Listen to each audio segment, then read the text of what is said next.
When I was a teenager, I moved into my father's home for the first time in California. I had some paranormal experiences in this house that I often now joke about with friends, as I believe it 100% was my own fault. I've never shared my story with strangers or people who might have insight, so here goes.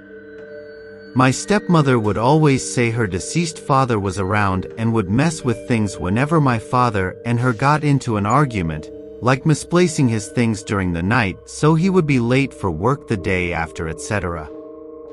I never really believed this, as I wouldn't put it past her to hide his things herself.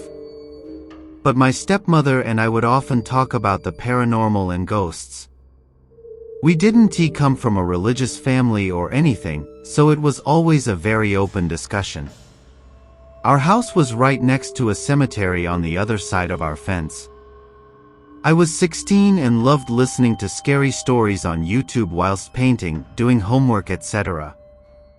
My stepmother and I had talked about Ouija boards, and since I was an, edgy teenager, I bought one. I spoke to my friends about it and they were all very intrigued with the idea of trying it.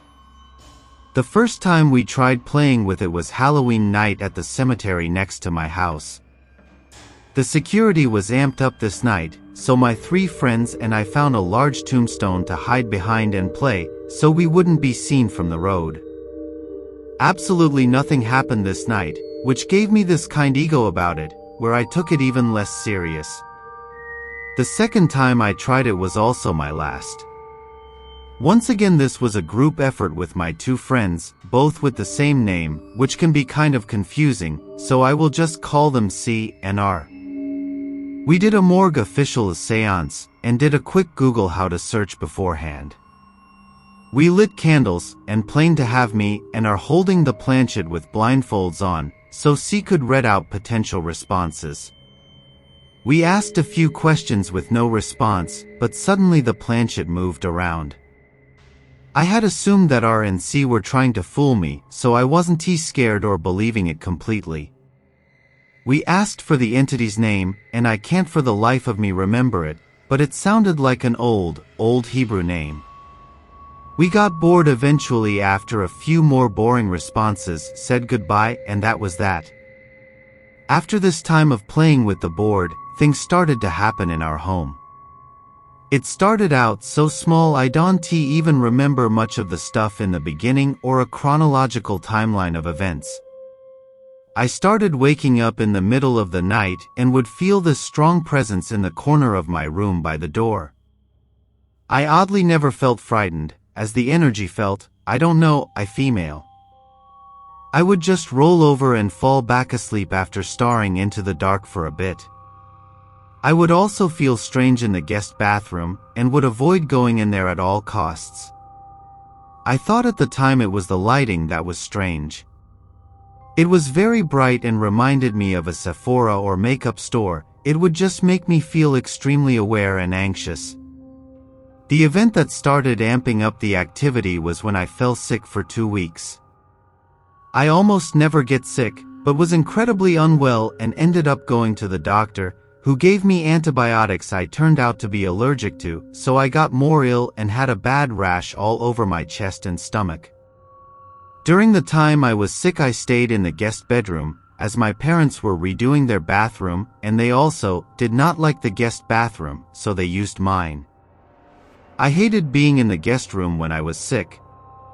I was in the most confusing fever dream at all times, and felt like I was being watched and that the energy was being sucked out of me. I felt like a huge, dark weight was on me when lying down. I would feel better if I left the room and slept on the couch or snuck into my room.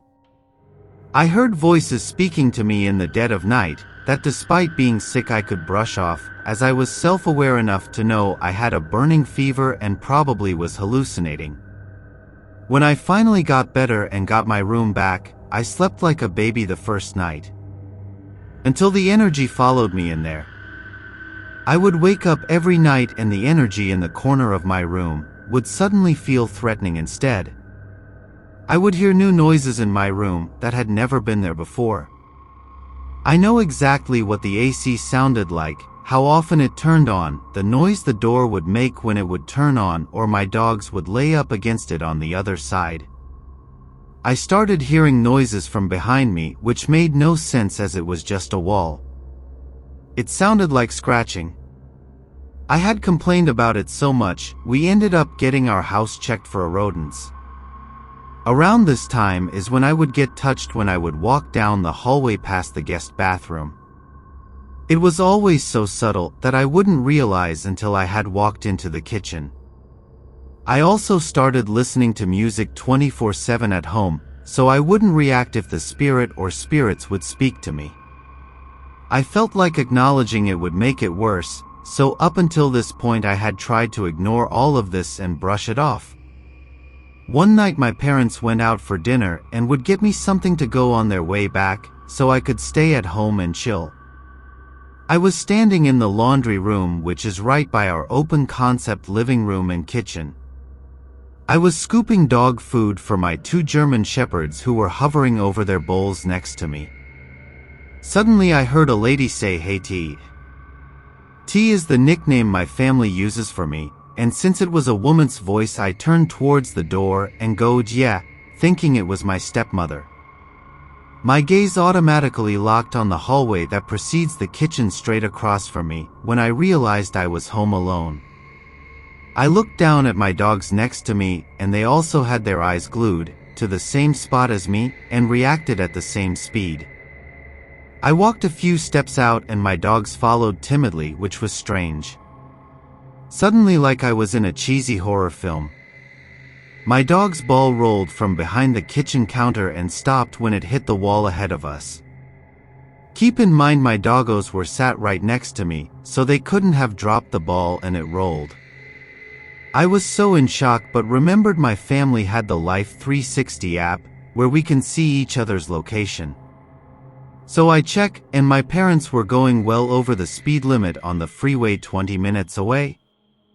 I didn't even know what to do, so I just fed my dogs with tears in my eyes and went to hide by my desk in my room. The scariest event that happened, although terrifying and sat with me for a long time, I still take with a grain of salt as I had smoked some weed a few hours before. I hadn't tried it many times before that, but had gotten home and took a nice warm shower and listened to some music. I normally got super paranoid when high, but I was coming down from it and more relaxed than usual. I was so relaxed I even walked around my room naked after I had gotten out the shower, which is something I never do, as I am extremely reserved and find clothing comforting. But I was walking around my room and wanted to move my bowl of sewing pins from my dresser over to my desk. I dropped the bowl and had to bend down and dig into my nude carpet to find all of them again. As I bent down, all naked and vulnerable, I suddenly felt like the walls were closing in on me and heard whispers from the walls, I guess. It was coming from all around, so I was hurrying to pick up the pins. My vision also started to blur and I was feeling a tightness in my chest. Suddenly I heard a deep growl from over my shoulder that made my entire body tense up, all the hairs raised and instant goosebumps along with tears in my eyes. I jumped into my bed to feel a sense of comfort and hide my body from this invisible thing. I laid in my bed and hid like a little kid even though I was 16 years old. I have never been so frightened in my life. I laid there for so long and had to pee so bad, but dreading having to get up again. I FaceTimed my best friend to comfort me and explain what had happened, so I felt safer getting up, quickly throwing on some clothes and went to the bathroom. This experience scared me so bad I also didn't touch weed for over 2 years, but when I hit uni I became a functional pothead during exams, and have never had any experiences like this when high. After this event, nothing major and scary happened again. I would still hear a woman's voice from time to time, and our kitchen sink would turn on so I could hear it from my room. But that was the last time I was scared of anything paranormal. After my family moved to another state, nothing else has happened to me since. My stepmother threw my Ouija board out during the move, so it never got to touch base in the new house. I feel that from playing with the Ouija board I opened up some sort of contact that otherwise wouldn't have been known. I have tried to psychoanalyze the situation and the living situation I was in. My family was extremely emotionally toxic, and we had our issues, that's for sure. So I have considered if the mental toll of my family dynamic manifested itself in some anxieties for this unseen force. However, in the new house nothing has ever happened, and our family dynamic became worse there, so I don't believe that's the cause. I'd like to hear what you think? Was I just a paranoid and anxious teen with some family troubles and interest in the paranormal that then made me believe things were happening around me? Or did I open some communication with R and see through the board that one night? Or a whole third option? I seriously doubt anyone has made it this far in my story, as it is very long, but if you are listening this, then thank you for the time of day.